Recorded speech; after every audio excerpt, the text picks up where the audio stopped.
സ്നേഹമുള്ളവരെ, logos kiss മാസ്റ്ററിൻ്റെ ഈ പുതിയ വീഡിയോയിൽ പ്രഭാഷകൻ്റെ പുസ്തകം 41 അധ്യായത്തിൽ നിന്നുള്ള പ്രധാനപ്പെട്ട 71 ചോദ്യങ്ങളും അവയുടെ ഉത്തരങ്ങളുമാണ് നാം പരിചയപ്പെടുന്നത്.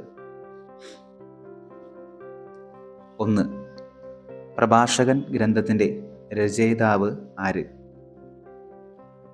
ഉത്തരം: ജെറുസലേംകാരനായ സീറാക്കിൻ്റെ മകൻ യേശു. 2. പ്രഭാഷകൻ ഗ്രന്ഥം എഴുതപ്പെട്ടത് ഏതു ഭാഷയിൽ? ഉത്തരം: ഹീബ്രു. 3. ഈ ഗ്രന്ഥത്തിൻ്റെ ഉള്ളടക്കം എന്ത്? ഉത്തരം: അന്യോപദേശങ്ങളും ജ്ഞാനസമ്പൂർണമായ ഉപദേശങ്ങളും. 4. ഗ്രന്ഥരചന നടന്ന കാലഘട്ടം. ഉത്തരം: BC 2-ാം നൂറ്റാണ്ടിൻ്റെ ആരംഭത്തിൽ. 5.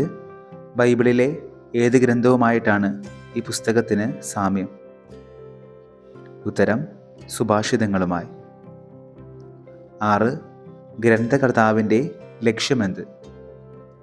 ഉത്തരം: അറിവ് സമ്പാദിക്കുന്നതിൽ താൽപ്പര്യമുള്ളവർ ഈ ഗ്രന്ഥം ശ്രദ്ധാപൂർവം പാരായണം ചെയ്ത് നിയമമനുസരിച്ച് ജീവിക്കുന്നതിൽ ഉത്തരോത്തരം അഭിവൃദ്ധി പ്രാപിക്കണം എന്നതാണ്.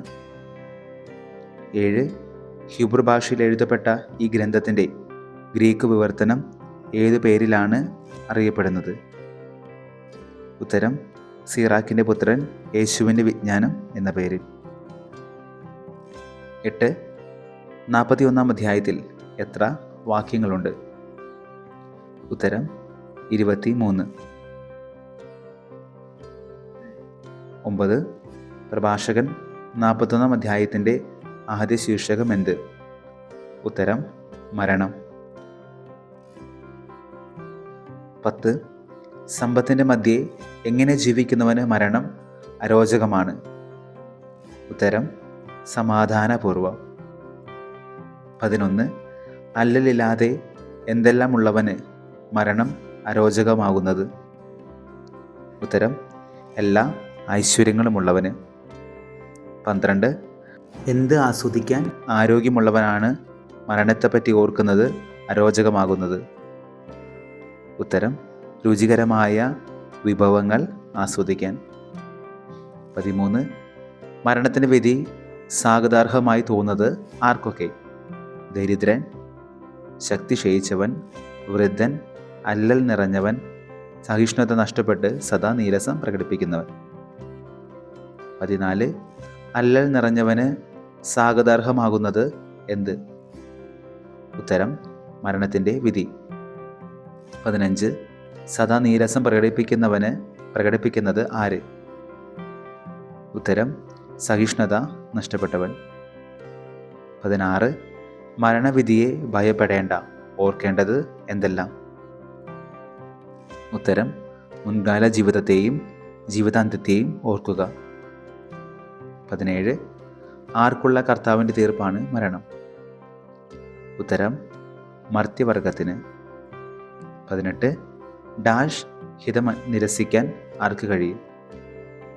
ഉത്തരം: അത്യുന്നതൻ്റെ. 19. ആയുസ് 10, 100, 1000 വർഷം ആയിക്കൊള്ളട്ടെ, അതേപറ്റി ചോദ്യമില്ല. എവിടെ? ഉത്തരം: പാതാളത്തിൽ. 20. ആരുടെ സന്താനങ്ങളാണ് മ്ലേച്ഛ സന്തതികൾ? ഉത്തരം: പാപികളുടെ. 21. ദൈവഭയമില്ലാത്തവരുടെ സങ്കേതങ്ങളിൽ സമ്മേളിക്കുന്നത് ആര്? ഉത്തരം: മ്ലേച്ഛ സന്തതികൾ. 22. ആരുടെ അവകാശം നശിച്ചു പോകും? ഉത്തരം: പാപികളുടെ സന്താനങ്ങളുടെ. 23. നിത്യനിന്ദയ്ക്ക് പാത്രമാകുന്നത് ആര്? ഉത്തരം: പാപികളുടെ പിൻതലമുറ. 24.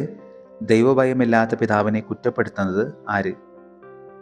ഉത്തരം: മക്കൾ. 25. മക്കൾ നിന്ദ അനുഭവിക്കുന്നത് ആര് നിമിത്തം? ഉത്തരം: ദൈവഭയമില്ലാത്ത പിതാവ് നിമിത്തം. 26. ദൈവഭയമില്ലാത്ത ജനം നിരസിച്ചതെന്ത്? ഉത്തരം: അത്യുന്നതൻ്റെ കൽപ്പനകൾ. 27. നിങ്ങൾക്ക് കഷ്ടമെന്ന് ആരെ അഭിസംബോധന ചെയ്ത് പറയുന്നു? ഉത്തരം ദൈവഭയമില്ലാത്ത ജനത്തെ. 28. നിങ്ങൾ ശാപത്തിലാണ് ജനിച്ചത്, മരണത്തിലും ശാപമാണ് നിങ്ങളുടെ വിധി. ആരാണ് നിങ്ങൾ? ഉത്തരം ദൈവഭയമില്ലാത്ത ജനം. 29. 41:10 പ്രകാരം എവിടെ നിന്ന് വന്നവൻ പൊടിയിലേക്ക് മടങ്ങുന്നു? ഉത്തരം പൊടിയിൽ നിന്ന് വന്നവൻ. 30. ശാപത്തിൽ നിന്ന് നാശത്തിലേക്ക് പോകുന്നത് ആര്? ഉത്തരം ദൈവഭയമില്ലാത്തവൻ. 31. എന്തിനെ പ്രതി മനുഷ്യർ വിലപിക്കുന്നു? ഉത്തരം ശരീര നാശത്തെ പ്രതി. 32. ആരുടെ പേര് പോലും മാഞ്ഞു പോകുമെന്നാണ് പറയുന്നത്? ഉത്തരം പാപികളുടെ. 33. സത്കീർത്തിയിൽ എന്തായിരിക്കുമെന്നാണ് 41:12 പറയുന്നത്? ഉത്തരം ശ്രദ്ധാലുവായിരിക്കുക. 34. 1000 സ്വർണ്ണ നിക്ഷേപങ്ങളെക്കാൾ അക്ഷയമായത് എന്ത്? ഉത്തരം സത്കീർത്തി. 35. എന്തിൻ്റെ ദിനങ്ങളാണ് പരിമിതം? ഉത്തരം നല്ല ജീവിതത്തിൻ്റെ. 36. നല്ല ജീവിതത്തിൻ്റെ ദിനങ്ങൾ പരിമിതമാണ്, ശാശ്വതമായത് എന്ത്? ഉത്തരം സത്കീർത്തി. 37. പ്രഭാഷകൻ 41 അധ്യായം 1 മുതൽ 13 വരെ വാക്യങ്ങളിൽ മരണം എന്ന പദം എത്ര പ്രാവശ്യം കാണുന്നുണ്ട്? ഉത്തരം 3 പ്രാവശ്യം. 38. പ്രഭാഷകൻ 41 അധ്യായത്തിൻ്റെ 2-ാം ശീർഷകം എന്ത്? ഉത്തരം ലജ്ജാശീലം. 39. എന്ത് സംബോധനയോടെയാണ് ഉപദേശങ്ങൾ പാലിക്കാൻ പറയുന്നത്? ഉത്തരം കുഞ്ഞുങ്ങളെ എന്ന്. 40. എന്ത് പാലിച്ച് സമാധാനത്തിൽ വർത്തിക്കുവിൻ എന്നാണ് പ്രഭാഷകൻ പറയുന്നത്? ഉത്തരം ഉപദേശങ്ങൾ പാലിച്ച്. 41. നിഷ്പ്രയോജനമായവ എന്തെല്ലാം? ഉത്തരം നിഗൂഢജ്ഞാനവും അജ്ഞാത നിധിയും. 42. വിജ്ഞാനം ഗോപനം ചെയ്യുന്നവനേക്കാൾ ഭേദം ആര്? ഉത്തരം വിഡ്ഢിത്തം മറച്ചു വയ്ക്കുന്നവൻ. 43. പ്രഭാഷകന്റെ വാക്കുകളെ എന്ത് ചെയ്യാനാണ് പറയുന്നത്?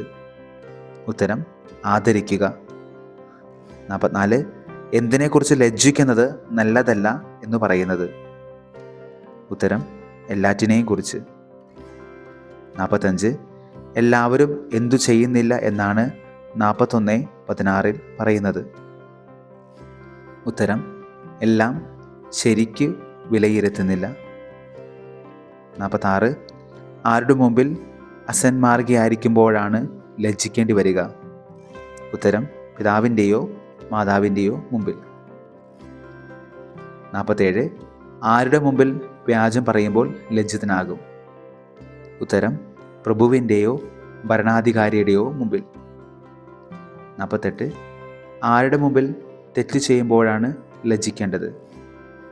ഉത്തരം ന്യായാധിപൻ്റെയോ വിധിയാളൻ്റെയോ മുമ്പിൽ. 49.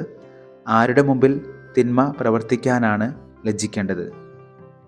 ഉത്തരം ജനത്തിൻ്റെയോ സമൂഹത്തിൻ്റെയോ. 50. സ്നേഹത്തിൻ്റെയോ പങ്കാളിയുടെ മുമ്പിൽ എന്ത് ചെയ്യുമ്പോഴാണ് ലജ്ജിക്കേണ്ടത്?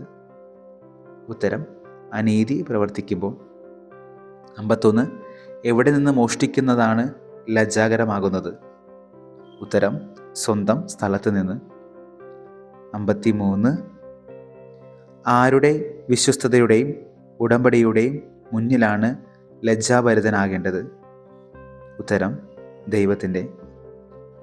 54. ഏതവസരത്തിൽ സ്വാർത്ഥ താല്പര്യം കാണിക്കുന്നതിലാണ് ലജ്ജിക്കേണ്ടത്? ഉത്തരം ഭക്ഷണാവസരങ്ങളിൽ. 55. ക്രയവിക്രയങ്ങളിൽ എന്ത് കാണിക്കുന്നതിലാണ് ലജ്ജിക്കേണ്ടത്? ഉത്തരം കാപട്യം. 56. പ്രത്യാഭിവാദനം ചെയ്യാതിരിക്കുന്നത് ലജ്ജാകരമാണെന്ന് രേഖപ്പെടുത്തിയ വചനഭാഗമേത്? പ്രഭാഷകൻ 41:20. 57. അഭിലാഷപൂർവം ആരെ നോക്കുന്നത് ലജ്ജാകരമാകുന്നത്? ഉത്തരം കുലടയെ. 58. ആരുടെ അഭ്യർത്ഥന നിരസിക്കുന്നത് ലജ്ജാകരമാകും? ഉത്തരം ബന്ധുവിൻ്റെ. 59. അന്യൻ്റെ എന്തെല്ലാം അപഹരിക്കുന്നതിലാണ് ലജ്ജിക്കപ്പെടേണ്ടത്? ഉത്തരം ഓഹരിയോ സമ്മാനമോ. 60. അന്യൻ്റെ ഭാര്യയെ എങ്ങനെ നോക്കുന്നതിൽ ലജ്ജിക്കപ്പെടണം? ഉത്തരം ദുർമോഹത്തോടെ. 61. ആരുമായി ബന്ധപ്പെടുന്നതിലാണ് ലജ്ജിക്കേണ്ടത്? ഉത്തരം അന്യൻ്റെ ദാസിയുമായി. 62. ആരുടെ കിടക്കയെ സമീപിക്കരുതെന്നാണ് പ്രഭാഷകൻ പറയുന്നത്? ഉത്തരം അന്യൻ്റെ ദാസിയുടെ. 63. സ്നേഹിതന്മാരുടെ മുമ്പാകെ നടത്തിയ എന്തിൻ്റെ പേരിൽ ലജ്ജിക്കുക എന്നാണ് പ്രഭാഷകൻ പറയുന്നത്? ഉത്തരം വഷളായ സംസാരത്തിൻ്റെ പേരിൽ. 64. എന്തു ചെയ്തിട്ട് കൊട്ടിഘോഷിക്കാതിരിക്കുക എന്നാണ് പറയുന്നത്? ഉത്തരം ദാനം ചെയ്തിട്ട്. 65.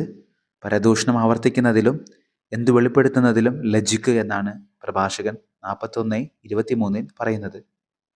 ഉത്തരം രഹസ്യം. 66. അപ്പോൾ ഡാഷ് ലജ്ജയായിരിക്കും നിൻ്റേത് പൂരിപ്പിക്കുക? ഉത്തരം ഉചിതമായ. 67. എല്ലാവരും നിന്നെ ഇഷ്ടപ്പെടും എന്തു ചെയ്യുമ്പോൾ? ഉത്തരം പരദൂഷണം ആവർത്തിക്കുന്നതിലും രഹസ്യം വെളിപ്പെടുത്തുന്നതിലും ലജ്ജിക്കുമ്പോൾ. 68. ലജ്ജ എന്ന പദം ലജ്ജാശീലം എന്ന ശീർഷകത്തിന് കീഴെ എത്ര തവണ കാണാൻ സാധിക്കും? ഉത്തരം 8 തവണ. 69. പ്രഭാഷകൻ 41:3 സമാനമായ വിശുദ്ധ ഗ്രന്ഥഭാഗമേത്? ഉത്തരം ഉൽപ്പത്തി 3:19. 70. പ്രഭാഷകൻ 41:11 സമാനമായ വിശുദ്ധ ഗ്രന്ഥഭാഗമേത്? ഉത്തരം സങ്കീർത്തനം 9:5, സുഭാഷിതം 10:7. 71. പ്രഭാഷകൻ 41:2 സമാനമായ വിശുദ്ധ ഗ്രന്ഥഭാഗമേത്?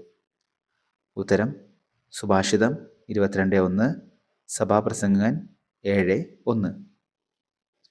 സ്നേഹിതരെ, ഈ വീഡിയോയിൽ പ്രഭാഷകൻ്റെ പുസ്തകം 41-ാം അധ്യായത്തിനുള്ള പ്രധാനപ്പെട്ട 71 ചോദ്യങ്ങളാണ് നമ്മൾ കണ്ടത്. ചോദ്യങ്ങളൊന്നുകൂടി കേൾക്കുക, മനഃപാഠമാക്കുക. ലോഗോസ് ക്വിസിൻ്റെ മറ്റ് പഠന ഭാഗങ്ങളുടെ വീഡിയോസ് കിട്ടുവാനായിട്ട് ലോഗോസ് ക്വിസ് മാസ്റ്റർ എന്ന ചാനൽ സബ്സ്ക്രൈബ് ചെയ്യുക.